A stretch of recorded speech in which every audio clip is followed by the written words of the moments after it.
I just felt very inspired by how inspired you are with the teachings. And it feels like it's been a process for us to continually let go of structure and allow the light to support us and really trust that. And it feels like every single teacher is a friend of Radha. So when you leave the ashram, you don't have to have like a Radha Yoga Center building, huge thing structure to hold up and try and keep going. You are the Radha Yoga Center because you have the teachings in your heart, and you're going to beam them out, and people are going to be attracted. And of course, it all can't happen at the ashram. The ashram is just the place of renewal and deepening. But when we go out, it's like we have to carry that, and it's more challenging to be out there and keep your light going. So just to remember that the ashram is here for you. All the people that you know from here are still here, so contact them. So you're all friends of Radha. In Montreal, it still feels a little reversed. It feels like we have really been supported from here, just starting up, and haven't had the chance so much yet to give back. We are hoping to invite companies in, being part of an office community based on the values of yoga. So downstairs, where we have our really, really beautiful studio, we'll be doing the asanas, and upstairs we'll be working together on the same foundation. So with the upstairs being rented out and so far five teachers downstairs, we should be really able to sustain ourselves. But we really need people to come to Montreal and help teach, so we can have a really core group of teachers there. That would be amazing. Last year when Calgary Radha Yoga Center was here, we were being placed in a headstand, and I'm not very good at headstand physically, but I really learned how to do it and get it going with a group of incredible teachers. And just based on what Swami Radhananda said about you get an idea and the support is there. Anything you think that you'd like to do and maybe you can do, be it something like even how am I ever going to rent space and afford to pay the bill when I've got 3 students, just keep going with it because the support is there. So this spring in Ottawa we had a yogathon, and it was a way for us to make some money to help the Radha Yoga Youth Outreach in Ottawa, but it was also a way to get kind of the word out about our program.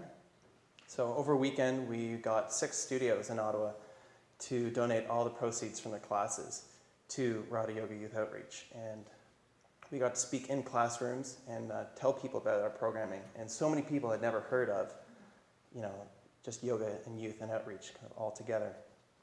Teaching is really about learning, and I learned so much this year teaching youth, and it's actually a lot easier than I thought it was to at least get it started, to meet people, to get involved in the community. There's this repository of knowledge that's kind of sitting in Ottawa, and we've all talked about it, and I think we'd love to see other young adults from the ashram gain access to this so that they can go out and teach in their communities and make differences in the lives of troubled youth and give them the kind of tools that we've been blessed with here. Sustainability doesn't stop with buildings and, garbage, that kind of thing. It really starts with people, like being sustainable to ourselves and knowing what we can do, and then taking that presence that we have out and using it. Sustaining yourself so that you're not getting run down, you're healthy, you're alive with your practice and with people. You have something to offer. Just keep giving back, and very sustainable.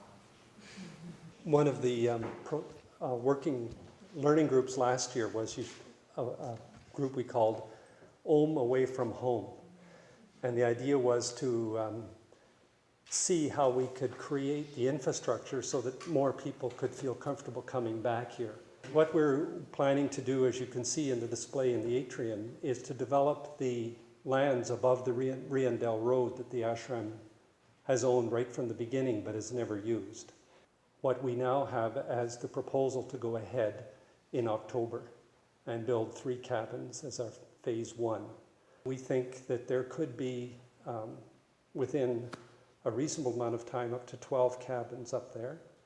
And we're going to start a little bit small, but we're hoping that this will offer more opportunities for families, young people, other people who want to come and who would prefer, for whatever reason, to live outside of the ashram itself. Either their spouse is more comfortable that way, or you want to have your own living arrangements for your family and friends, or else it's just a place that you'd like to rent so that you can work here, as some of our young people have already started to do. I started a course last year called Sustainable Building Advisor. So we were looking for a project, a real-world project, to apply our learning to about how to create sustainable buildings that'll work with the financial and other constraints in the real world.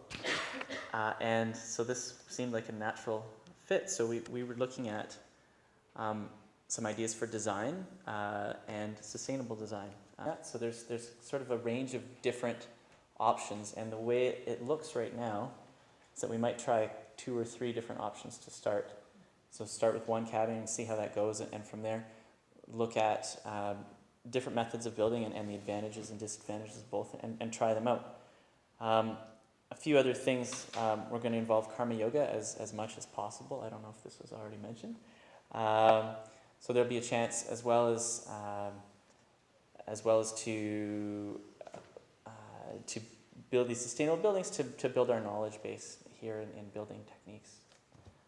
So what has emerged this year is 2 main things at the ashram. It's the mentorship program, so the young people who are staying here longer term are paired up with a mentor who I think is always a resident.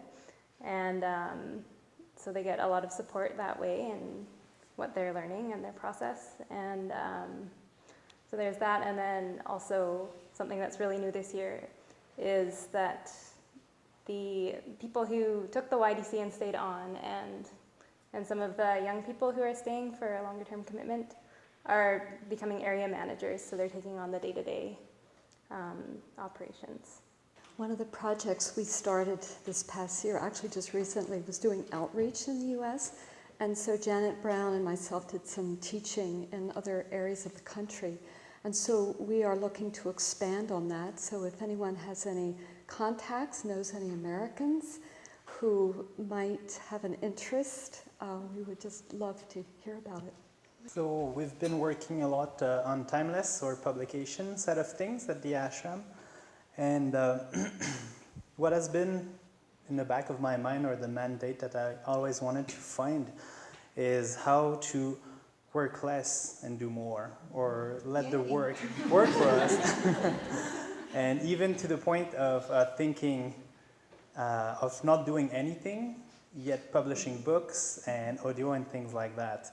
And my research have proven that it's possible to put a system in place where it will be self-sustainable, or selling CDs, books, and things like that, where we don't need to do anything, and the money get deposited in our account if we sell. If we don't, it's all good. So it's been quite interesting way. It's not exactly what we need right now at this point, but we've been developing more and more to move toward that. So we don't need to keep any inventory or stock or anything, and yet the work get published out there. So to let the work work by itself. It's quite an opportunity for those of you, the young adults have talked about leaving the ashram and still working.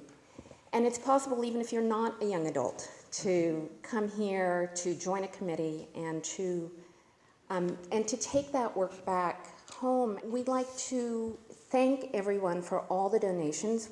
There's been an increase in donations over the past year, and last year we had asked all the members of the circle to give a little bit more, and people did, and we've really seen that in an increase in donations. For many of us, the ashram is our spiritual home.